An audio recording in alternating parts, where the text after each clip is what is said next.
মেলা মানেই এক ফালি ছোটবেলা। সেই দিন মাসিমণি আর টিনা ফোন করে বলল, আন্দুলের রাসের মেলা দেখতে যাবি? যাব না ভেবেও হঠাৎ করে অমনি প্ল্যান হয়ে গেল। মা, আমি, মাসিমণি, টিনা চারজনে বেরিয়ে পড়লাম।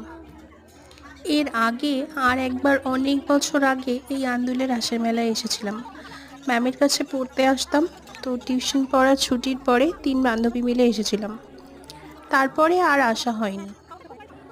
আবার এই আজকে মেলাতে এসে ফুচকা আর পাপড়ি চাট না খেলে হয় বলো? নাহলে ঠাকুর পাপ দেয়, খেতে অবশ্যই হবে। মেলাতে এলে কেমন যেন মনটা বাচ্চা বাচ্চা হয়ে যায়, বিশেষ করে মা মাসিমণিদের সাথে এলে। তাই আমার আর টিনার তো আবার বায়নার শেষ নেই। যাই হোক, মেলা মানে জিলিপি আর বাদাম, এটা তো থাকবেই। অনেক দিন পরে মেলা থেকে নিজের পছন্দের একটা জিনিস কিনলাম, পুতুল। কি কিউট না? আর সাথে লিটল কৃষ্ণা।